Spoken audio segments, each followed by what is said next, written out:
Hey boys and girls, Miss Lacey here. Welcome to April. This month we're talking about patience. Patience is waiting until later for what you want now. And our memory verse is wait for the Lord, be strong, and don't lose hope. Wait for the Lord. That is Psalm 27:14.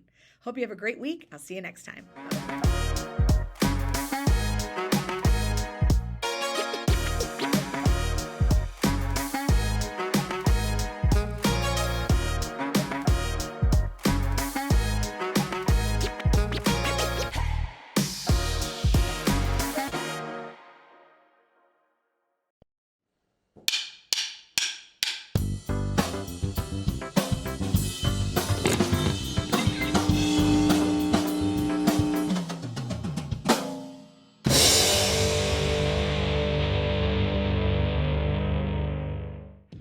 How do you wait for what you want? Do you wait loudly? This is taking so long! Maybe you've perfected the slow burn. Or you played the blame game. It's all your fault for making us wait. So not fair. Or maybe instead of waiting, you just let it all out. Waiting until later for what you want now is never easy. But it is possible to wait well. For starters, when you have to wait, take a deep breath. And another one. That lets your body know it's okay to chill out for a minute. You can use the time to focus on something positive, like all the stuff you've got to be grateful for. Food to eat, a place to sleep, friends. Oh, my dog. And you can take time to remember what's true, that God is always right there with you, even if you have to wait. In fact, God can give you patience as a special gift. Waiting well with patience can actually make you wise. When you choose to be patient with your little sister, or when you draw a cool picture instead of complaining while you wait at the doctor's office, others can see God at work in you. You can say, I'm gonna keep waiting for you, God. That's why patience is an amazing way to worship God with your life. Because worship is about more than just singing loud, it's all about living loud.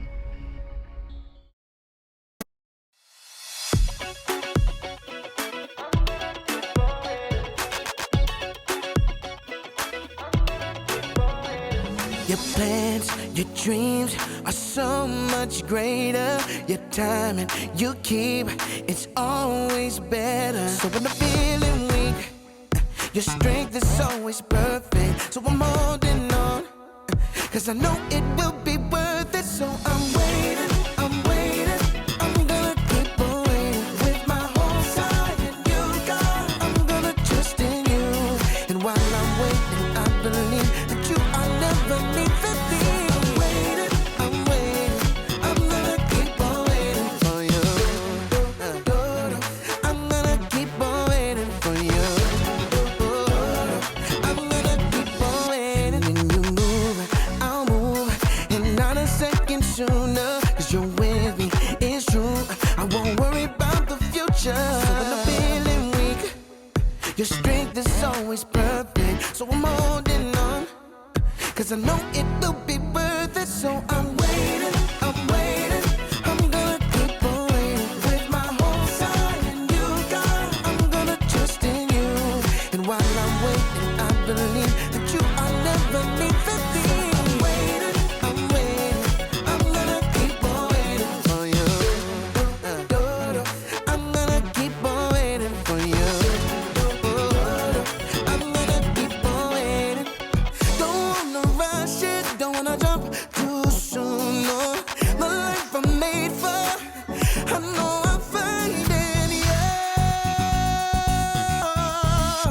So I'm waiting, I'm gonna keep on waiting. With my whole side and you, God, I'm gonna trust in you.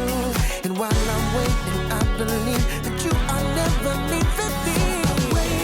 I'm waiting, I'm gonna keep on waiting for you. I'm gonna keep on waiting for you. I'm gonna keep on waiting.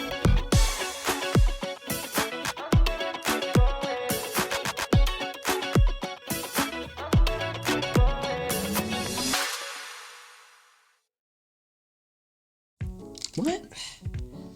Hey, Welcome to Story Lab. This week, we're talking about patience, while we take a look at the story of what it means to wait well. What is wrong with this bottle?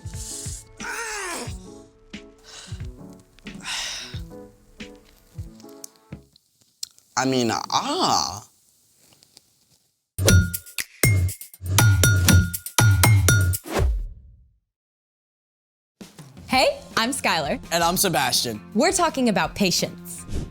which is waiting until later for what you want now. You maybe should have waited until later for lunch. What? Why? Because our guest today is an expert in lunch, or dinner, or really anything you can grill. What about a second lunch? A lemon cheese, afternoon tea, supper? You probably can do that too, Hobbit boy. Well, what are we waiting for? Nothing. Without further ado, let's welcome Grill Master Kevin. Hey everyone! Kevin! I'm so excited that we're gonna have a grilling expert with us today. Well, mostly I just like eating, especially really good meat, and so I've tried to learn more about that. And the fun part about when you're cooking meat is that you always get to eat it. So we've heard that your pulled pork is unparalleled. Well, at least according to my family and friends, especially my kids. So do you think you could maybe walk us through on the way you prepare your famous pulled pork? Absolutely! Let's make it! All right guys, first you need to trim up your pork shoulder and put a dry rub like all over it. Well, what does trim up mean? Well, trim up means when you buy a pork shoulder, it's gonna have a lot of fat on it. So you wanna trim off some of the fat because if you have too much fat, it's not gonna taste very good and it's probably not even gonna cook very well. So what is dry rub? Well, dry rub is what you use to season the meat and to make it taste good, and it can break down a lot of the fatty tissue inside. So you take the dry rub and you put it all over the meat. You wanna get the top, the sides, the bottom, everywhere, all around it. Put plenty of it on there until it's good, it's nice and covered. So then you wanna leave it in the fridge overnight, and then the next morning is when you start to prepare the smoker by starting some coals in your smoker, and then you gotta wait for that too to burn down and get ashy so you know the coals are ready. Now once those coals are ready, you wanna pick out some wood logs from the wood pile. Now this one right here, cherry wood, smell that. That smells really good. You can smell the cherries in it, really. And so you wanna have your wood logs nice and dry though, because if they're not dry, it's gonna give a lot of gross smoke and the meat's not gonna taste good. But for your wood to get ready, it's gotta wait outside in the elements for 6 months to a year so it can actually get dry. Now, that's a long, long wait. Yeah, that is. So you wanna add a few wood logs to the charcoal to start a fire in the smoking wood chamber. And then finally, you can take the pork shoulder out of the fridge and put it on the smoker grill. But you have to leave it on there for like 5, maybe 6 hours. But don't look at it, really, don't look at it. Why? There's a saying that says, if you're looking, you ain't cooking, which is true. When you open the lid, you release the heat on your grill, which can slow the cooking process. Now, after 5 to 6 hours, you can check the temperature to make sure that it's at least 165 degrees. After 5 or 6 hours. That's a long time. It is a long time, but we're still not done yet. Next, you pull it off, you wrap it in butcher paper or foil, and you put it back on the smoker for another 2, maybe 3 hours, or at least until the meat has reached a temperature of 203 degrees.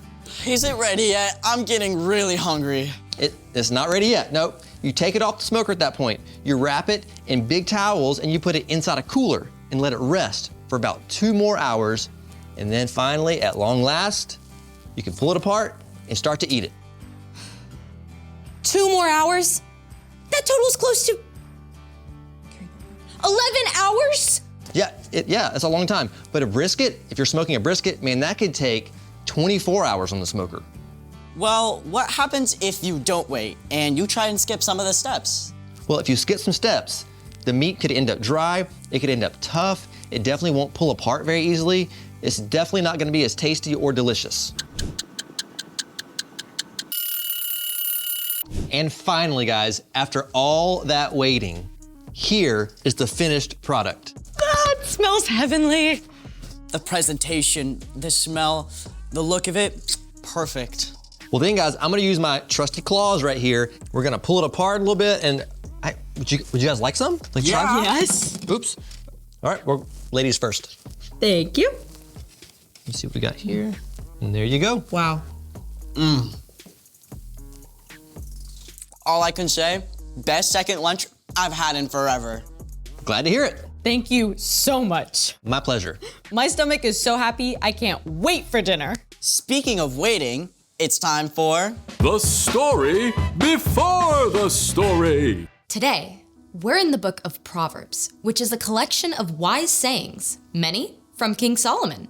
Solomon became king at a very young age. He was worried about leading an entire nation with so little experience. One night, God spoke in a dream and told Solomon that he could have any gift he wanted. Solomon could have asked for money or power. But instead, Solomon asked God for wisdom so he could be the best leader for his people. God listened and honored Solomon by making him the wisest man on earth. Many of the things Solomon learned were said and written down, together with other wisdom. The sayings, called Proverbs, are short sentences or stories that help people make wise decisions in their everyday lives. Which is where our story starts. Take it away. Hey everyone, I'm Erica, and today,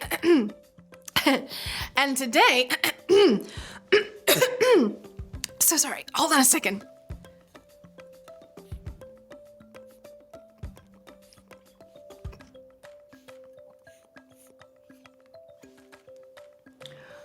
Whew. That's better. Thank you for your patience, which is actually what we're talking about today. In Proverbs, we find wisdom that can apply to every area of our lives, especially when we get frustrated or have to wait for what we want. Let's check out this awesome verse.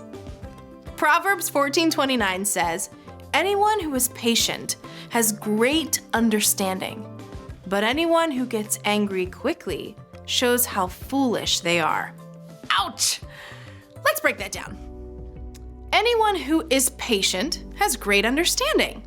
Someone who has understanding makes wise choices. So, choosing patience can help you become a wise person.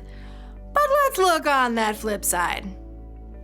But anyone who gets angry quickly shows how foolish they are. Being foolish doesn't mean that you aren't smart. In fact, you could get 100% on every test and still make foolish choices when something makes you angry. Patience is a gift and skill that you can develop. It's all about choosing to respond instead of react. Think of it this way. Suppose a kid cuts ahead of you in line on the playground. If you choose to react without thinking first, you're probably going to shove back or yell at them, and we all know how that ends up. But if you choose instead to respond, you take a deep breath first, you think about what you're gonna say and do. You remember that you have the power to stop a fight rather than add to it. You might even make a quick silent prayer to God. Help! It's very silent. Then you choose to respond with patience and not shove back or yell. You can always tell a teacher if it keeps happening, but in the meantime, you stop a fight and you will still get a turn, even if you have to wait a little longer. In the Bible, we discover a lot of stories about patience. Stories about people who were super impatient, but also stories of people who learned patience through the tough work of waiting. Take King David. He waited more than 10 years from the time he was anointed as Israel's next king until he actually became king. And during most of that time, he was on the run. I keep my eyes always on the Lord. He is at my right hand, so I will always be secure. Or think about Joseph. He also waited years and years from the time his brothers sold him to be enslaved through unfair imprisonment to when he was released and put in charge of all Egypt. Joseph later told his brothers, "You intended to harm me, but God intended it for good." And finally, remember Jesus. Jesus chose to be patient at all times, both with his friends and family, who often misunderstood him, and with his enemies, who constantly tried to trick him.